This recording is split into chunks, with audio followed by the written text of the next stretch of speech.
नमस्कार साथियों, मैं व्याख्याता कपिल देव सैनी कामरा कोचिंग श्री गंगानगर से आपका हार्दिक स्वागत अभिनंदन करता हूं। विद्यार्थियों, आज राजस्थान की कला संस्कृति में नए अध्याय की शुरुआत करने जा रहे हैं और उस अध्याय का नाम है राजस्थान के त्यौहार। विद्यार्थियों, ये जो त्यौहार जो टॉपिक है, इससे राजस्थान में जो भी प्रतियोगिता परीक्षाएं होती हैं उनमें त्यौहार से परीक्षा में प्रश्न पूछा जाता है। और अभी हाल ही में जो पेपर हुए हैं, जैसे रीट 2021 में जो पेपर हुआ था, उसमें प्रश्न आया था कि रक्षाबंधन का त्यौहार है वो कब मनाया जाता है। इसी प्रकार रीट 2011 में जब R-TET था उस समय प्रश्न आया था कि गणगौर का त्यौहार है वो कब मनाया जाता है। सेकेंड ग्रेड में त्योहारों से प्रश्न पूछा था, मेल करो, इनको मिलाओ, या त्यौहार दे करके उनका क्रम पूछा था कि कौन सा त्यौहार किस किस समय मनाया जाता है। इस प्रकार से परीक्षाओं में प्रश्न पूछे जाते हैं।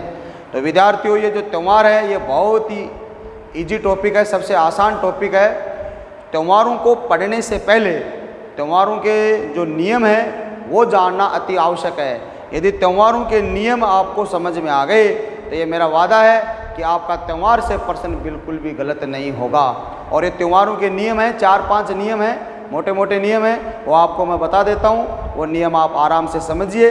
फिर आपको प्रत्येक महीने का मतलब भारतीय जो महीने हैं 12 महीने, चैत्र, वैशाख, ज्येष्ठ, आषाढ़, श्रावण, भाद्रपद, आश्वयुज, कार्तिक, मार्गशीर्ष, पौष, माघ, फाल्गुन, इन सभी महीनों के जो त्यौहार हैं वो आप बहुत ही आसान तरीके से आप कर पाओगे। और ये जो त्यौहार हैं ये आपको मैं ट्रिक वाइज पढ़ाऊंगा, किस किस महीने में कौन कौन से त्यौहार आपकी परीक्षा से प्रश्न पूछे जाते हैं, कौन कौन से त्यौहार मनाए जाते हैं, वो आपको मैं बताऊंगा। तो शुरुआत करते हैं। देखो, त्यौहार शुरुआत करने से पहले आपको पता होना चाहिए भारतीय महीनों का।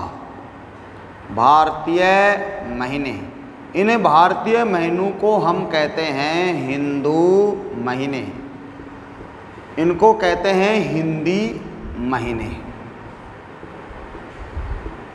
और ये होते हैं 12, यानी भारतीय महीने होते हैं वो 12 होते हैं।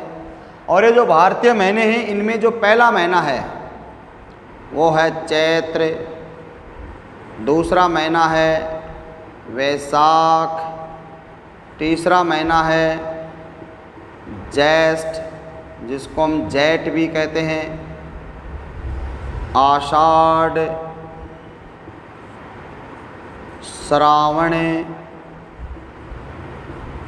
श्रावण को सावन भी कहते हैं, भाद्रपद, सातवां जो महीना है आश्वयुज, जिसको आश्विन कहते हैं, आठवां है कार्तिक, नौवां है मार्गशीर्ष,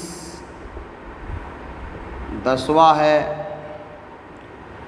पौष, 11वां है माघ और 12वां है फाल्गुन। ये 12 महीने हैं। यानी त्योहारों को पढ़ने से पहले आपको ये भारतीय महीने याद करने होंगे। और ये भारतीय महीने हैं 12, 6 इधर कर दिए मैंने, 6 इधर कर दिए। भारतीय महीनों का पहला महीना होता है चैत्र, वैशाख दूसरा, फिर तीसरा ज्येष्ठ, आषाढ़, श्रावण, भाद्रपद, आश्वयुज, आश्विन कहते हैं, कार्तिक, मार्गशीर्ष, पौष, माघ, फाल्गुन। अब बच्चों क्या है, ये जो भारतीय महीने हैं इनमें जो ये चैत्र का जो महीना है ये अंग्रेजी के मार्च महीने से शुरू होता है। मार्च का जब महीना आएगा उस मार्च के महीने में चैत्र महीने की शुरुआत होती है। अभी मैं आपको और आगे बताऊंगा कि मार्च में किस तारीख से शुरू होता है, ये भी बताऊंगा। मार्च और अप्रैल में आपका चैत्र आता है, अप्रैल और मई में वैशाख आता है, इसी प्रकार मई और जून में ज्येष्ठ आता है, जून, जुलाई,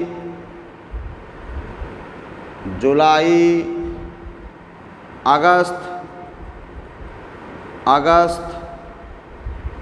सितंबर और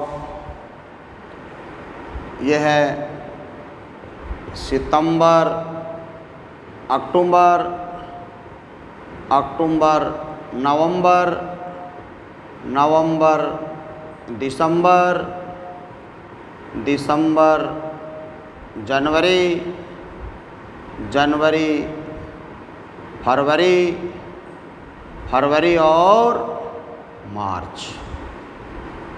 ये अंग्रेजी महीने, यानी कि अंग्रेजी महीने के मार्च से भारतीय महीना चैत्र शुरू होता है। तो ये पहली स्टेप है, आप इसका स्क्रीनशॉट लेना चाहो ले लो।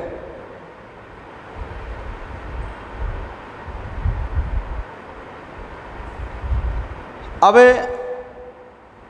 इसके बाद में दूसरा जो नियम है वो बता देता हूं।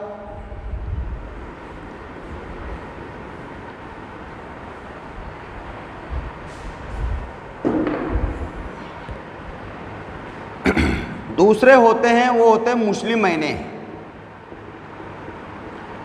मुस्लिम महीने, इन मुस्लिम महीनों को कहते हैं इस्लामिक महीने।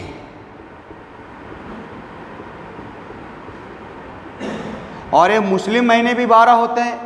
मुसलमानों के जो 12 महीने होते हैं, इस्लामिक जो महीने होते हैं हिजरी संवत के अनुसार, उनमें सबसे पहले आता है मुहर्रम, दूसरा है सफ़र, तीसरा है रबी उल अवल, चौथा है रबी उल सानी, पांचवा है जुमा उल अवल, छठवा है जुमा उल सानी, सातवां है रजब, आठवां है शाबान, नौवां है रमज़ान और 10वां है शवाल, 11वां है जिलहिद, 12वां है जिलकाहिज। ये मुसलमानों के अर्थात इस्लामिक महीने हैं। अब ये जो मुस्लिम महीने हैं, इनसे प्रश्न परीक्षा में एक बार पूछा गया है कि मुसलमानों का अर्थात मुस्लिम जो महीना है वो पहला महीना कौन सा होता है, यानी मुसलमानों का जो पहला महीना कौन सा होता है वो मुहर्रम का होता है। मुहर्रम को मुहर्रम भी कह देते हैं।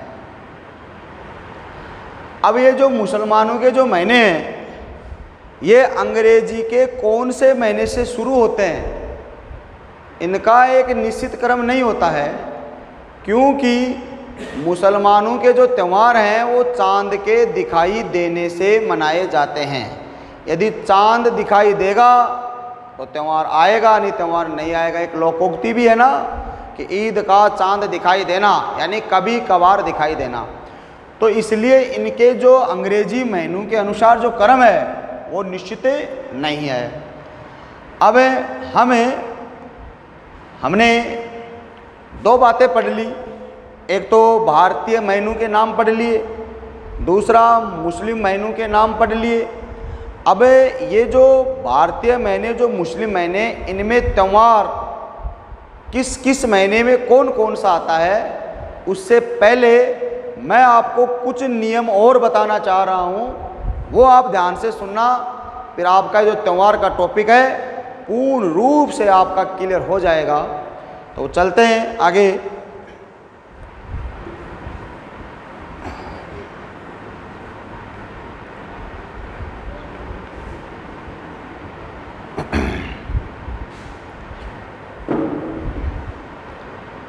देखो बच्चों, मैं त्योहारों के जो नियम बता रहा हूँ, ये नियम आप देखना। नियम नंबर 1 है त्योहार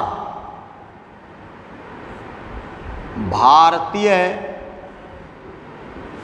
महीनों तथा मुस्लिम महीनों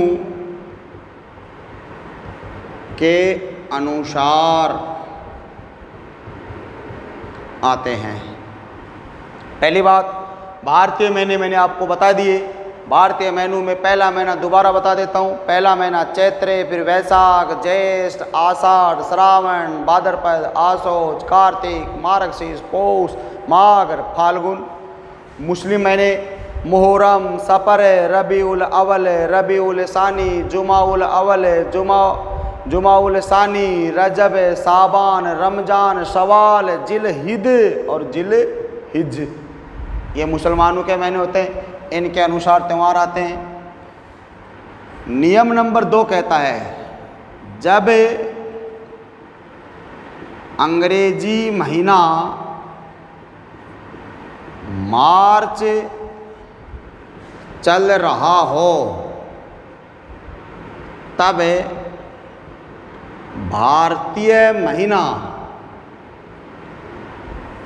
चैत्र शुरू होता है। अर्थात मैंने बोला कि अंग्रेजी का महीना जब मार्च चल रहा हो तब भारतीय महीना चैत्र शुरू होता है। लेकिन मार्च में कौन सी तारीख को शुरू होता है? भाई मार्च का महीना 31 दिन का होता है, 1 मार्च से लेकर के 31 मार्च तक। तो भारतीय महीना चैत्र है, वो मार्च की किस तारीख को शुरू होता है? 1 तारीख से शुरू होता है, 15 से होता है, 21 से होता है, 30 से होता है। उसका कोई निश्चित क्रम नहीं है। वो कैसे होता है? अर्थात होलिका दहन के अगले दिन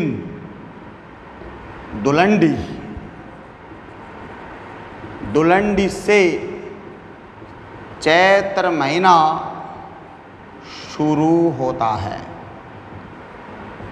समझ गए?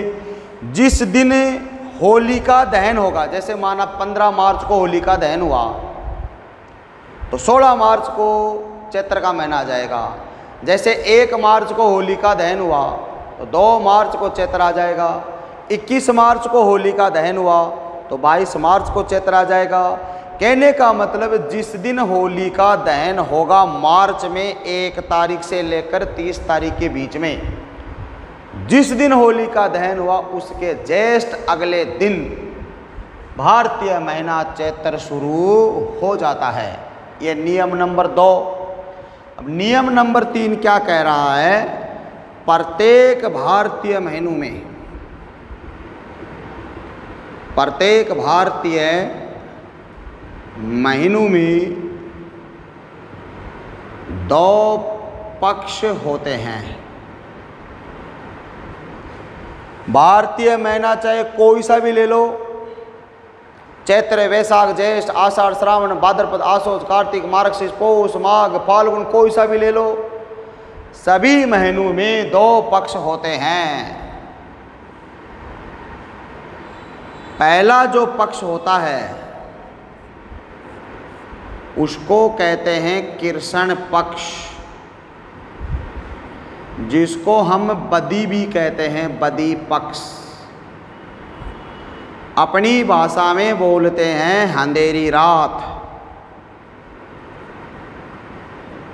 और दूसरा जो पक्ष होता है उसको कहते हैं शुक्ल पक्ष, जिसको कहते हैं सुदी पक्ष। अपनी भाषा में बोलते हैं चांदनी रात। इसमें दिन होते हैं 15 और इसमें भी दिन होते हैं 15। 15 और 15 30, 1 महीना 30 दिन का होता है। तो ये जरा ध्यान से समझना कि भारतीय महीने होते हैं, कोई भी हो, चैत्र से लेकर फाल्गुन तक, उन सभी में 2 पक्ष होते हैं। पहला जो पक्ष होगा वो कृष्ण होगा, दूसरा जो पक्ष होगा वो शुक्ल होगा। और ये जो कृष्ण पक्ष में जो 15 दिन होते हैं इनको हम ऐसे बोलते हैं एकम, दूज, तीज, चतुर्थी, पंचमी, छठवीं, सप्तमी, अष्टमी, नवमी, दसवीं, एकादशी, द्वादशी, त्रयोदशी, चतुर्दशी, या हम ऐसे बोल सकते हैं 11, 12, 13, 14। अब यहाँ 15 मत कर देना, यहाँ आएगी अमावस्या। यानी कर्षण पक्ष में जो 15वां दिन होगा वो अमावस्या का होगा। अब अमावस्या के जस्ट अगले दिन, अब आप अंग्रेजी की तरह मत कर देना कि 15, 16, 17, गलत हो जाएगा। अब अमावस्या आ गई तो ये कर्षण पक्ष समाप्त हो गया। इसके जस्ट आगे आपका आएगा शुक्ल पक्ष। अब शुक्ल पक्ष में यहाँ वापस क्या प्रक्रिया होगी? एकम, दूज, तीज, चौथ, पंचमी, छठवीं, सप्तमी, अष्टमी, नवमी, दसवीं, एकादशी, यानी 11, 12, 13, 14 और यहाँ 15 यानी पूर्णिमा। मेरा कहने का मतलब है अमावस्या आते ही तो आधा महीना चला जाता है और पूर्णिमा आते ही वह महीना पूरा हो जाता है। पू से पूर्णिमा, पू से पूरा, यानी पूर्णिमा के दिन महीना है वो पूरा हो जाता है। तो बच्चों इस प्रकार से भारतीय महीनों में 2 पक्ष होते हैं, पहले कर्षण बाद में शुक्ल। कई बच्चे उल्टा कर देते हैं, पहले शुक्ल कर्षण बाद में, तो वो प्रश्न गलत हो जाता है। इसका याद करने का एक सीधा सा सूत्र भी है, आंख बंद करके जवाब दो। आंख बंद करते अंधेरा हुआ कर्षण पक्ष, आंख खोलो चांदना हुआ यानी प्रकाश हुआ तो शुक्ल पक्ष। तो ये हुआ आपका नियम नंबर 3। अब आगे चलते हैं नियम नंबर 4 और 5।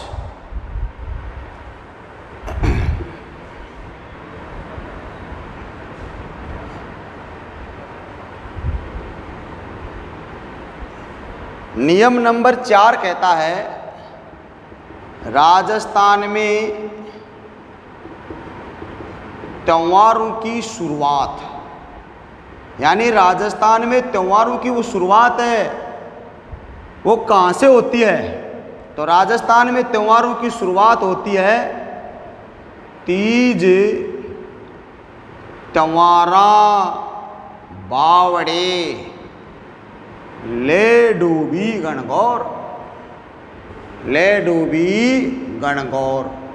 इसका मतलब है कि राजस्थान में त्योहारों की जो शुरुआत है वो छोटी तीज से होती है। छोटी तीज को हम कहते हैं श्रावण तीज। श्रावण के महीने में तीज आती है जिसको हरियाली तीज भी कहते हैं।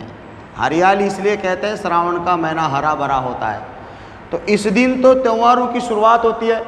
और ले डूबी गणगौर, जिस दिन गणगौर का त्यौहार आता है उस दिन त्यौहार क्या हो जाते हैं? समाप्त हो जाते हैं। तो आपसे प्रश्न पूछे कि राजस्थान में त्योहारों के बारे में कौन सी उक्ति प्रसिद्ध है? तो तीज, त्योहारा, बावड़ी, ले डूबी गणगौर, यानी गणगौर से त्योहारों की शुरुआत होती है और तीज से त्योहारों की शुरुआत होती है और गणगौर से त्योहारों का क्या होता है? समापन होता है। इस प्रकार से। और एक लास्ट जो नियम है नंबर 5, प्रश्न आता है चैत्र प्रतिपदा। चैत्र प्रतिपदा को बोलते हैं हिंदू नववर्ष, यानी भारतीय महीनों का, हिंदी महीनों का जो हिंदी जो कैलेंडर है उसकी शुरुआत कब होती है? वो होती है चैत्र शुक्ल एकम से। यानी भारतीय महीनों का जो नया जो वर्ष है वो चैत्र महीने की कर्षण की एकम को न होकर के चैत्र की शुक्ल की एकम को नई साल यानी नया वर्ष हिंदू नववर्ष मनाया जाता है। ये थे त्योहारों के नियम। कल मैं भाग 2 में प्रत्येक महीनों के अनुसार आपको ट्रिक वाइज त्यौहार बताऊंगा कि चैत्र में, वैशाख में, ज्येष्ठ में, आषाढ़ में कौन कौन से त्यौहार आते हैं। कल आप मिलेंगे। इस चैनल को ज़्यादा से ज़्यादा आप शेयर करना, लाइक करना, सब्सक्राइब करना। आपका प्यार ऐसे ही बना रहे। धन्यवाद दोस्तों।